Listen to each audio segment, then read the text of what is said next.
요즘 세상이 참 어지럽다 하는 생각이 듭니다. 얼마 전에 미국에서 설문조사를 했는데 우리가 사는 때가 마지막 때를 살고 있는 것 같다 라고 대답한 사람이 37%라고. 이거 끝날 것 같다 그런 생각입니다. 우리가 사는 세상은 어떤 곳일까? 그리고 기독교인들이 사는 곳은 어떤 곳일까? 우리 그리스도인들은 두 가지 세상 속에서 삽니다. 하나는 세상의 권세가 지배하고 있는 이 지상과 하나님의 권세가 지배하는 영원 사이에서 살고 있는 겁니다. 그러면 하나님의 권세가 지배하고 있다는 그 하나님을 우리가 어떻게 느낄 수가 있을까? 어둠 속에서도 빛을 보는 것처럼 사는 것이 기독교인들의 삶입니다. 더 정확히 하자면 그 빛이 있다고 믿고 그 빛이 인도하신다고 믿고 사는 것이 기독교인의 다른 삶입니다. 그리고 그 빛이 나의 심령에서 확신이 되는 것이 믿음입니다. 그러면 세상을 살아가면서 어떤 사람은 캄캄하다고 절망하고 낙심하고 한 사람은 그 빛이 있다고 나를 인도하신다고 믿고 생각하고 사는 사람의 차이는 어디에서 오는 것일까? 무엇을 어떻게 보느냐의 문제입니다. 저는 유럽에 살면서 장점이 있고 단점이 있죠. 단점은 여러분들이 불편한 거 다 단점이라고 할 수 있겠습니다. 근데 한 가지 정말 제가 좋아하는 것은 뭐냐면 어디 가나 박물관이 있다고 하는 겁니다. 한국에 있을 때는 책에서나 보고 사진으로 보던 그런 유명한 작품들을 원래 크기대로 직접 볼 수 있다는 게 얼마나 좋은지 모릅니다. 물론 시간이 많지 않아서 다 돌아볼 수는 없었지만 그래도 제가 다니면서 방문했던 잊지 못할 그런 박물관들이 있습니다. 영국에 가면 대형 박물관 하루 종일 봐도 지루하지가 않더라고요. 정말 대단한 박물관입니다. 또 독일에 오면 여러분 아시는 것처럼 요셉 보이스의 작품이라든가 또 독일에서 전시회에 열렸었는데 까라바조가 한번 뒤셀도르프에서 전시한 적이 있었습니다. 한국에도 한번 갔죠. 그 작품을 직접 두 눈으로 볼 수 있다는 게 그렇게 좋았습니다. 또 여러분 파리에 가면은 루브르 박물관 당연하죠. 또 인상파 작가들만 다 모아놓은 옥세 무제움을 가면 그건 정말 감동입니다. 내가 더 놀란 거는 초등학교 1학년쯤 될래나 걔네들이 그 앞에 앉아 있더라고요. 그리고 또 강의를 얘기를 해줘요. 유치원 아니면 초등학교 1, 2학년이에요. 나 정말 문화의 차이를 느꼈어요. 야, 누구는 그림으로 보기도 힘든 걸 초등학교 1학년 때 와서 보면서 설명을 들으니 이건 정말 차이가 많이 나더라고요. 또 여러분 마드리드에 가면 프라다 무제움이 있습니다. 미술사에서 배웠던 그 초대 그 작품들 벨라스케라든가 이런 걸 아주 눈으로 보니까 느끼겠어요. 벨라스케 같은 경우는 특별히 왜냐면 물레를 그려도 물레 선을 그린 게 아니라 물레가 돌아가는 모습을 그려갖고 그거를 빗으로 그렸거든요. 말로만 그렸지 아무리 책을 봐도 못 느껴요. 근데 그 큰 작품을 현재 가서 두 눈으로 보니까 느끼겠더래요. 아, 벨라스케가 이런 생각을 해서 그렸구나. 정말 그렇게 좋을 수가 없어요. 근데 여러분 같이 가잖아요. 사람들이랑. 박물관에 취미가 있는 사람도 하루 종일 보고 싶어 하는데요. 박물관에 재미가 없어 하는 사람은 정말 지겨워합니다. 30분만 있어도 지겨워. 그걸 뭐 이렇게 들여다보냐. 빠락빠락 나오라고. 다음 장소 가자고 그래요. 이게 어떻게 보느냐의 차이라니까요. 정말 그림을 좋아하는 사람들 있잖아요. 그 그림 하나 보려고 찾아 내려갑니다. 말타를 사람들이 많이 가요. 몰타라고 그러지 한국에서. 거기는 유럽 젊은 사람들이 스킨스쿠버 하는 사람들은 전부 가는 사람. 가장 아름다워요 유럽에서. 물론 더 아름다운 곳은 홍해가 제일 아름다운데 홍해는 가끔 상어가 나타나서 거긴 정말 용감한 사람들이 가는데 정말 좋아요. 근데 유럽에 스킨스쿠버 하는 사람들은 전부 말타를 갑니다. 거기 아주 정규 코스예요. 그런데 그림 하나 보러 가는 사람들이 있습니다. 말타에 있는. 까라바조의 그림이 있거든요. 세례 요한이 목에 치는 장면인데 까라바조는 어디도 자기 사인을 한 일이 없는데 그 그림에만 이 수염에서 이렇게 피가 흘러가는 데다 자기 이름을 기록해 놨어요. 그게 너무 신기한 거예요. 그림이 이거만 해요. 그래 이거를 아무리 갖다가 여러분들이 화면을 크게 보려고 해도 감동이 오질 않아요. 근데 가서 이만한 그림 딱 보고 나면 감동이 와요. 그래서 박물관에서 그림을 좋아하는 사람들은 그 작품을 만나는 거를 이렇게 표현해요. 자기 아내하고 첫 키스할 때 같다고. 얼마나 짜릿한지 그 보고 싶었던 그림을 딱 볼 때 그냥 전율이 온다는 거예요. 그 짜릿함, 아름다움, 시의 한편 같은 추억, 그리고 사랑에 대한 갈망, 향수 이렇게 표현합니다. 어떻게 보느냐? 어떤 사람은 지루하다고 그래요. 박물관 30분 만에 빨리빨리 나가자 그래요. 여러분, 신앙생활도 바로 어떻게 보느냐 하는 이 기억으로 이어지는 것입니다. 판토마임을 하는데요. 이번 단기 선교 갈 때도 저들이 헝가리어를 못하기 때문에 성경 내용을 다 판토마임을 만들어갖고 합니다. 아마 이런 거 보신 적 있을 거예요. 그 판토마임 잘하는 사람들이 탁구를 치더라고요. 근데 진짜 같아요. 뭐 조그만 화면으로 보니까 탁구공이 잘 안 보이잖아요. 어차피 탁구 시합을 하는 걸 봐도 탁구공은 잘 안 보이잖아요. 보이는 사람 있어요? 저도 한국에 좀 신유빈인가 굉장히 탁구를 잘해서 가끔 들여다보는데 탁구공은 안 보여요. 근데 이 사람들이 하는데 탁구공이 있는 것 같다니까요. 탁구를 탁 치는데 막 그러다가 공이 딱 치는데 관중석으로 날아갔어요. 그럼 가서 공을 달라고 그러더라고요. 그러니까 그 관중석에 또 공을 던져줘. 다 진짜 같아요. 왜 진짜 같은지 아세요? 탁구를 치는 사람도 탁구를 쳐본 기억이 있고요. 공을 던져주는 사람도 탁구가 어떤 거를 아는 사람입니다. 탁구를 모르는 사람이 이만한 야구공 던지지 이렇게 던지지 않을 거 아니에요. 근데 이 사람은 탁구를 알아. 그러니까 이렇게 던지죠. 이미 이 사람들은 탁구 시합에 대한 확실한 경험과 기억이 있는 사람들입니다. 그래서 판토마임을 봐도 그렇게 보이는 거예요. 기독교 신앙이라고 하는 것은 바로 이런 기억, 우리의 구세주신 예수 그리스도에 관한 기억이 다른 용어로 하면 그리스도에 대한 신앙적 경험을 안고 오늘 그 신앙의 경험이 계속될 것을 믿고 생활하는 것이 기독교인의 삶입니다. 보였나요? 누가 얘기해 줄 수 있는 게 아니잖아요. 그러나 분명한 나만의 신앙의 간증이 있고 기억이 있기 때문에 신앙생활을 할 수 있는 것입니다. 성경은 바로 이런 신앙적 경험에 대한 기록으로 가득합니다. 노아, 모세, 이사야 그리고 욥이 경험했던 하나님과의 신앙적인 경험들입니다. 그리고 신약 성서에서는 12제자들의 구체적인 경험들이 거기 기록되어 있습니다. 바로 이러한 경험에 대한 기억, 체험들이 우리의 신앙의 기억을, 다른 말하면 신앙의 내용을 구성하고 있는 것입니다. 이 체험은 혹은 환상, 꿈이 아닙니다. 분명한 그들의 구체적인 삶 속에서 경험했다고 하는 겁니다. 이 기억들과 체험이 없다면 우리의 신앙이라고 하는 것은 참 허전하고 힘이 없었을 겁니다. 이것이 기록된 것이 바로 성경의 말씀입니다. 오늘 말씀에서 예수님은 희망의 근거와 하나님과 하늘나라에서의 영생을 얘기합니다. 영생.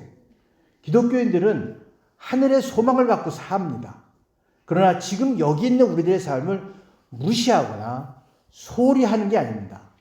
그렇다고 오늘 여기의 삶에만 집착하거나 탐닉하는 것도 아닙니다. 이 지상과 영원 사이에서 지금 우리 여기의 현실의 삶과 하늘나라에 대한 소망을 같이 갖고 살아가는 겁니다. 두 세상 속에서 산다고 할 수 있겠습니다. 지금 눈에 보이는 세상에서 때로 힘들고 괴로워도 감사하는 마음으로 살고 행복한 삶이 되도록 기도하고 보이지 않는 영원한 세상을 보이지 않는다고 무시하거나 간과하지 않고 그 영원한 세상을 바라보고 오늘 삶을 새롭게 살아가는 것이 기독교인의 삶입니다. 마치 탁구공이 보이지 않는데도 탁구를 치는 것처럼 보이는 것처럼 영원한 삶, 영원한 영생이라는 게 보이지 않아도 보이는 것처럼 살아가는 것이 기독교인의 삶입니다. 믿음은 모든 것을 소망합니다. 세상은 내가 이루어 놓은 만큼 인정하지만 믿음은 내가 있는 그대로 인정해 주는 겁니다. 세상에서 인정받으려고 하면 여러분 피곤합니다. 세상은 내가 이루어놓은 것만 인정하거든요. 그러나 이 믿음 안에서는 존재하는 것만으로도 행복합니다. 당신이 거기 있는 것으로 그것만으로도 감사합니다. 세상은 돈이 있어야 행복하다고 말하지만 영원한 세계에서는 하나님과 재물을 동시에 섬길 수 없다고 합니다. 지상과 영원 사이에 사는 기독교인들은 이 영혼을 통해 이 지상의 삶을 항상 다시 새롭게 보고 새롭게 시작하고 있는 것입니다. 현실과 가능성 사이에 살고 있는 것입니다. 저희 교회에서는 지금 월요일부터 토요일 어제 저녁까지 성지순례를 갔다 왔습니다. 협의회 성지순례를 제가 지금 계속 프로그램하고 있는데 지난 4년간 성지순례 프로그램을 지금 계속하고 있습니다. 첫 번째는 그 성서 유적지인 그리스를 다 다녀왔고요. 두 번째는 종교개혁 유적지는 마티니크 유적지를 순례했고요. 세 번째는 작년에 요한계시록 7교회 순례를 했고요. 올해는 바울의 1차 전도여행 유적지 순례를 했습니다. 물론 다른 유적지 순례도 은혜가 많았지만 특별히 이 올해 성지 순례가 참 저는 은혜가 되었습니다. 이번 유적지는 자칫하면 아주 전형적인 관광지입니다. 또 한국에도 관광 상품이 많습니다. 가파도키아 간다고. 그런데 저희가 성지 순례하면서 이번 목표했던 건 세 가지입니다. 저희가 마지막 기도회 때도 강조를 했었는데 첫째는 뭐냐면 이번 성지 순례에서는 복음을 전했던 사람들이 있었습니다. 바울과 바나바입니다. 두 번째는 바울과 바나바가 목숨을 걸고 한 그 전도했던 복음들, 이 복음의 영성을 지키려고 했던 가파도키아 교부들이 있습니다.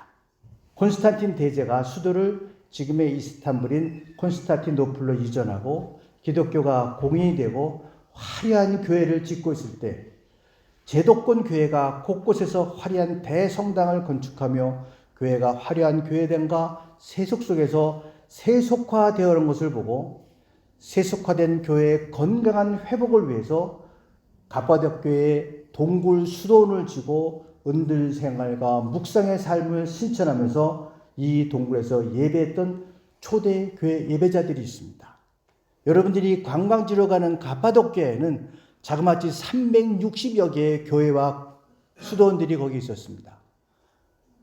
계곡 하나에만 해도 지금 107개 교회가 유적들이 남아 있습니다. 지상에서 보던 그 관광지의 가파도키아가 아니라 무너진 수도원을 보면 가슴이 뭉클함이 있었다고 하는 것입니다. 그리고 세 번째는 기독교가 핍박을 받을 때에도 그 복음을 따르는 삶을 신앙생활을 지키기 위해서 깊은 동굴에서 어두운 곳에서 예배의 자리를 지키던 사람이 있었다고 하는 것입니다. 이게 가파도키아하고 이번 성지 순례의 목적이었습니다. 그들은 그 삶이 힘들어 보였고 겉으로 보기에는 초라해 보였습니다. 지하 동굴 수도원을 치면 몇 명이 들어가요? 30명 정도 들어갑니다. 그 식탁이 지금도 남아있어요. 돌로 만든 식탁이. 그들이 과연 왜 거기서 은둔하면서 공동체 생활하면서 수도 생활을 했을까? 세속화되어가는 교회의 영성을 다시 한번 회복시켜 보려고 세상에 이스탄불에서 거기가 어디예요? 아무도 모르고 거기서 그렇게 하다가 다 죽어버릴 수도 있었어요. 세상이 모를 수도 있을 것 같았어요. 어떻게 알아요? 그 이스탄불에서 가파도키아에서 교회 영성을 위해서 수도원 생활하는 것을. 그런데 여러분, 그들이 힘들고 겉으로 보기에는 초라해 보였지만 그들의 수도원 생활과 신앙생활과 기독교의 영성운동은 기독교 역사 속에서 순수한 신앙을 지키고자 했던 소중한 역사로 남아 있습니다. 순례라는 건 그런 겁니다. 여러분들이 로마도 관광지죠. 로마를 성지 순례로 가면 코스가 전혀 다릅니다. 한번 로마를 성지 순례를 가겠다 그러면 관광하고는 전혀 다릅니다.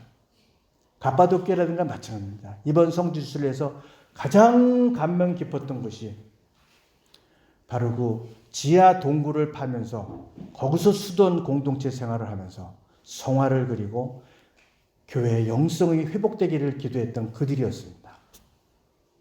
여러분, 무엇을 보았을까요? 그들은 세상을 본 것이 아니라 영혼을 보았기 때문에 그렇습니다. 기독교인들은 세상과 영혼 사이에 사는 사람입니다.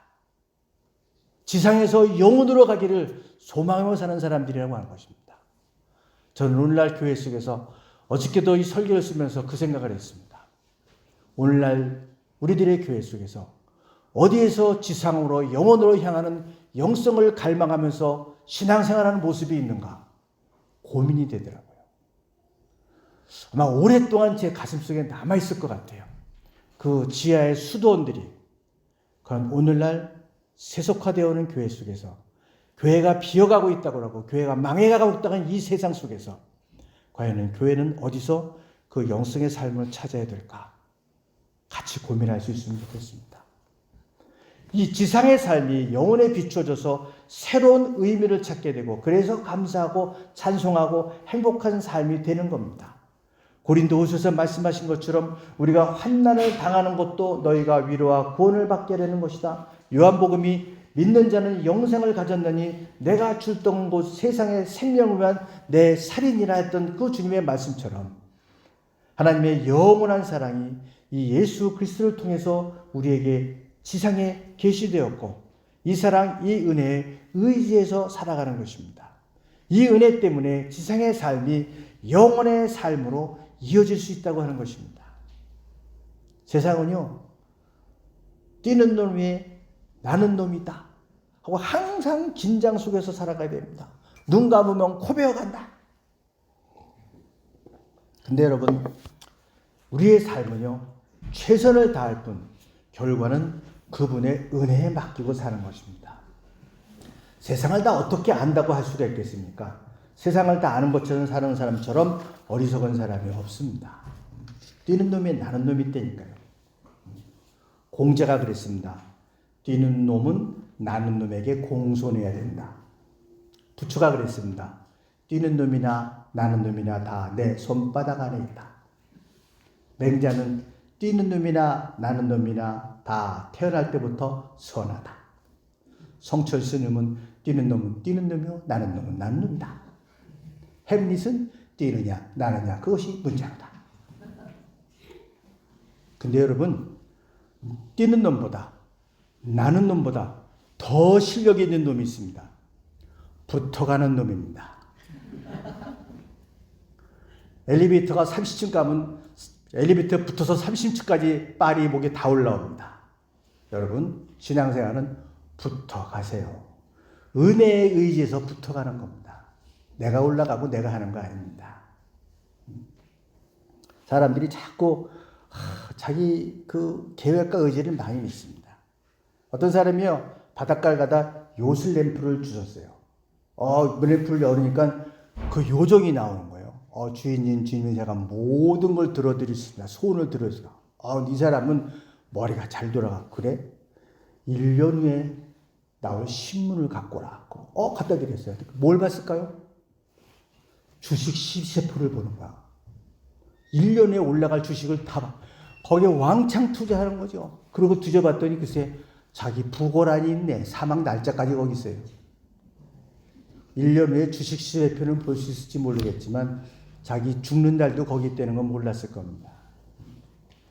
여러분, 그래서 초대교회에서는요, 우리가 어떻게 하나님을 느낄 수 있냐는 것이 질문에 대한 아주 심각함이 있어요. 우리가 어떻게 하나님을 느끼며 정말 거길 바라보며 살 수 있을까? 그래서 이 성만찬이 그렇게 중요했습니다. 그 성만찬에서 하나님의 나를 느끼겠다고 한 것입니다. 빵과 포도주가 있고 성만찬이 있고 목사님의 재정의 말씀이 있습니다. 이건 눈에 보이는 것들입니다. 그러나 이 눈에 보이는 것 외에 우리는 눈에 보이지 않는 것이 있습니다. 하나님께서 사랑으로 임재하신 것입니다. 예수 그리스도를 통해서 우리를 구원하시기 위해서 오시는 그 하나님이 이제는 이 성만찬의 떡과 포도주에 임재하신다고 하는 것입니다. 눈에 보이는 이 빵과 포도주를 통해서 영원한 세계를 보이지 않는 하나님의 영원한 사랑이 전해진다고 하는 것입니다. 다음 주 성찬식이 있을 때 여러분 그러한 마음으로 기도하고 나오십시오. 정말 세상의 아름다운 것은 눈에 보이지 않는 겁니다. 꽃이 아름답고 풍경이 아름답고 뭐가 아름다우디요? 사람들에게 감동받는 것처럼 아름다운 게 없습니다. 정말로 아름다운 것은 눈에 보이지 않습니다.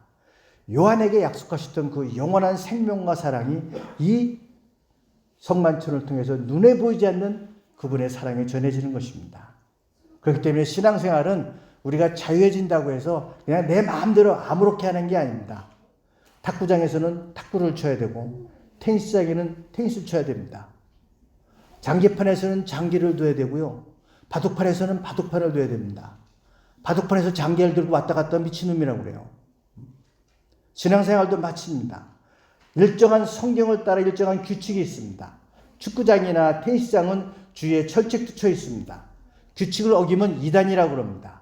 이 말씀과 말씀에 근거한 세례와 성만찬, 이것이 지상에서 영원으로 이어져 가는 길입니다. 하나님께서 사랑으로 이 길을 제시하셨고 위험을 막기 위해서 벽을 두르셨습니다. 열심히 거기서 뛰고 달리는 것입니다. 땅의 음식이라고 하는 만나러 가는 것은 먹고도 죽습니다. 만나는 광야에서 이스라엘 백성의 일용할 양식이었는데 세월의 흐름에 따라서 육신은 허약해져서 가다가 마침에 다 죽고 말았습니다. 그러나 영혼의 양식인 하나님의 떡의 효과는 전혀 현저하게 효과가 다릅니다. 영적인 능력과 발육은 나이가 들어감에 따라 더욱더 크고 넓고 자라가고 신장되어 갈 수 있습니다. 마치 겉사람은 후패하나 속은 날로 새로워진다는 이치와 같습니다. 땅의 음식인 만나를 구하는 사람은 아직 광야를 방황하는 자에 해당합니다. 하늘 가나안의 시민으로서 신령한 양식인 영원한 떡이 필요한 것입니다. 영원히 죽지 않는 생명의 떡, 하늘로부터 내려온 떡은 그리스도를 의미하는 것입니다. 내 살을 준다고 그랬죠. 우리는 하늘로서 내려온 떡을 사모하기보다는 땅의 떡과 땅의 만나를 추구할 때가 참 많습니다. 생명의 떡을 먹고 영적으로 사는 사람들은 품위와 지식과 모든 영적인 은사에 있어서 계속적으로 성장해 갈 수 있습니다. 만약 이것이 나타나지 않는다고 하면 하늘의 양식을 먹을 때 믿음이 부족하거나 소화를 잘 못 시켜서 소화에 방해가 돼서 그런 겁니다. 오늘날에도 생명의 참떡을 충분히 먹지 못해서 영적인 성장이 둔화되거나 위축되는 사람도 있다고 하는 것입니다. 이 세상에는 예수를 믿는 것을 다만 세상을 살아가기 위한 만나를 구하는 것으로 생각하는 사람들이 많습니다. 근데 여러분 오늘 말씀에서 보는 것처럼 주님이 우리에게 주시고자 하는 것은 영생을 주시는 내 살이라고 하는 것입니다. 영생을 주시고 원하시는 것입니다. 예수님이 우리에게 무엇을 주시고자 하는지를 깨닫지를 못하는 거예요. 자꾸 만나만을 구하는 겁니다. 그 만나 먹은 사람들 다 죽었습니다. 광야 40년을 헤매다가 죽으라고 주시는 것이 아니라 영생을 얻으라고 우리에게 주시는 것입니다. 여러분, 신앙생활은 이 땅에서 지상에서 영혼을 바라보는 것이 신앙생활입니다. 인간이란 존재는요, 70년이라고 하는 그 세월을 가지고 영혼을 얘기하는 사람들이 바로 기독교인입니다. 그래서 영화를, 요즘 영화는 그렇게 혹하는 영화가 별로 없더라고요. 예전 영화는 정말 잘 만들었다 하는 영화들이 있는데, 그 하이눈이라든가 뭐 사계절의 사나이, 노인과 바다 잘 아시죠? 정말 아름답습니다. 지금 봐도 잘 만들었어요. 노인과 바다를 만든 프레드 진네맨이라는 감독이 있습니다. 그 사람이 1953년에 만든 것이 지상에서 영혼으로 라고 하는 작품입니다. 2차 세계대전 직전에 하와이에서 이루어지는 일인데 한 2등병이 새로 와요. 프로이스라고 하는 사람들이 권투 미들급 선수였는데, 미들급이면 어마어마하게 권투가 세잖아요. 시합하다가 상대방이 죽었어요. 그 사람이 충격을 받아갖고 그냥 군대에 입대를 한 거예요. 더 이상 권투를 하지 않으려고 하는데. 근데 그걸 알고 있는 이 군대 고참들이, 상사들이 자꾸 걔를 권투를 시키려고 하는 거예요. 그래서 재밌게 그걸 보려기로 하라고.